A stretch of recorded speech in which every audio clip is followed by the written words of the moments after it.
and she does presentations and speeches all the time, but this is the first time she's on stage in her home country, Sweden. She is Vice President for Business Development for Protel, and she has more than 18 years of experience in hospitality technology from international leading companies such as Micros and Oracle. So listen very carefully, because this is experience talking.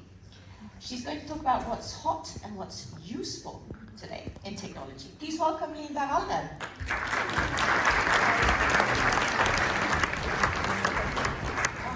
I need the starting button thing. Right, so hello everyone. I'm very happy to be here. I'm very happy to be here today. Like you heard, I'm Swedish, and it's the first time I speak in my own home country. So I'm very excited about that. Like Eric from Oki said this morning, Peshakusha is quite hard. And while I'm Swedish, I spent many years living in Denmark. And as you all know, the Danish are quite obnoxious, and they don't like to follow rules. So it's a big challenge for me, just like for Eric, to follow these rules of Peshakusha, but I will do my best today. My presentations, it has started already. I was gonna press the button, right, when we started. Yeah, I had this. Okay, so my Peshakusha is about how we as a PMS vendor approach new technology, how we assess it, and how we decide to implement it, if at all. So, med mitt svenska hjärta och min danska rebelska själ. Let's see if I can do this. Let's go. Oh, it starts already all the time. See, it must be a Danish one controlling this one. Okay, now, here we go. So, when we attend conferences all over the world, no matter where it is, if it's in China, in Asia, in the Americas, in the Middle East, or in Europe, there's always very many inspiring and exciting presentations about new technologies. We also get inspired in this, and we love to go into the deeper level to evaluate if this is actually useful.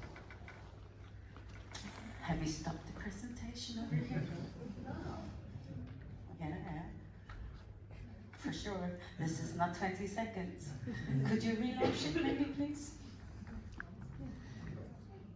Okay, whatever. Right, so the inspiring views that we see, we go into the detail, we assess. You look at things like, for example, blockchain. Blockchain was one of the hottest topics in every hospitality technology agenda for the last 3 to 5 years. But if you look at reality, there's no large-scale blockchain project deployed in our industry. That doesn't mean that it's bad, that it's not useful technology. It certainly is. Cryptocurrency we're all familiar with. But it is about going into the detail, right? And understanding how we can make technology useful for our customers. When we go into this, the first thing that we do is to start the research, right? We look at other industries where this technology might have been used already. We look at what our customers are doing, what their strategy is. The next step is to follow 3 very important questions. The first question that we would always ask is if this technology at all is mature. Does this technology work? We have 14,000 hotels running a Protel PMS worldwide, and there's no way that we can risk implementing technology that simply doesn't work yet.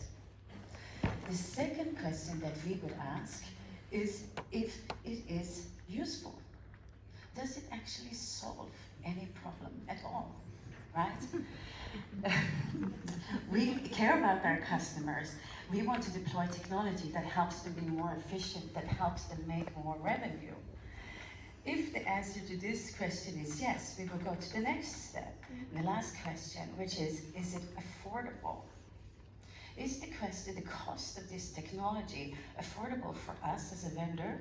And is it affordable and valuable for the customers that also will pay for it?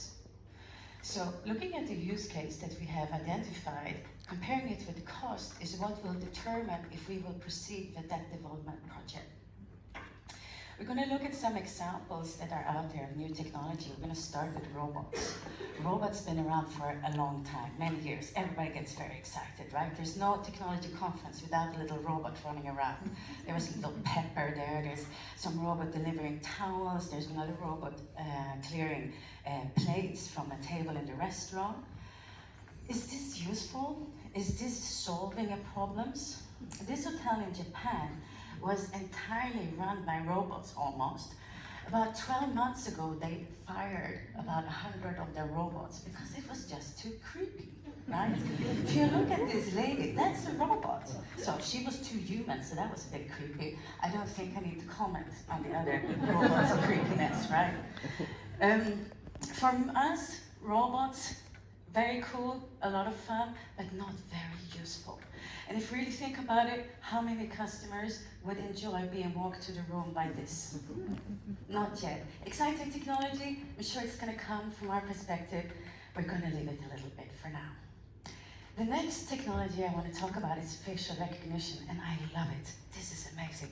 Imagine you can scan the lobby of all the faces, and when the guest comes to the counter, you're like, "Hi, Bob, I'm so happy to see you," because he flashed in front of my desk. Amazing, right? The service that we can give. But we're a German company, the heart of GDPR. Yeah? There is a minefield of problems with facial recognition. Just think about, how do we reach consent from the people to take a scanning of their face?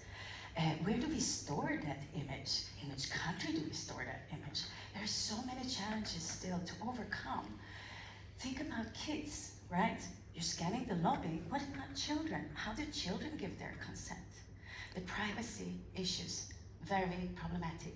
But like I said, we can't wait. It's definitely hot, but we need to solve a few things before we can implement this. The last one is voice recognition.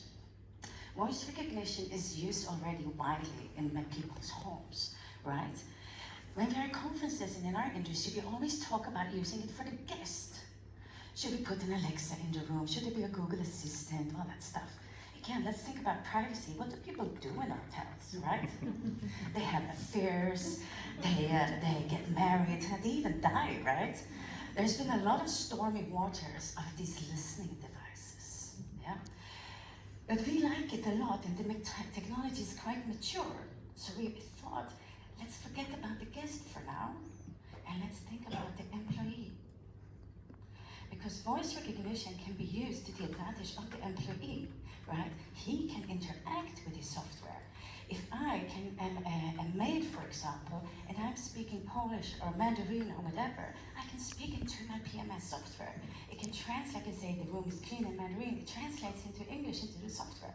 If I'm a GM, I can speak to a guest in the breakfast room, and I might want to say, make a note, put some nice flowers in this room or whatever. And we are so excited to be the first one that have implemented voice recognition in our PMS, because this made sense. This is new technology, it works as good as it works. I guess most people here, I hope, have some kind of voice recognition, be it Siri or Alexa, whatever. Perhaps most important is to get ready for tomorrow, right? We talked about these 3 different types of technologies now, but what's next? None of us know. So preparing the architecture and the environment that we have for integrating to whatever is going to come is probably the best thing that we can do right now. And with that, I want to say thank you.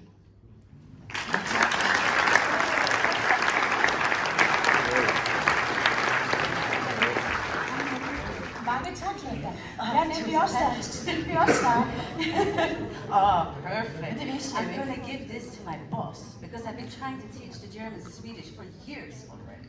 So I'll start with this. Thank you very much. Mange tak. See, there you go.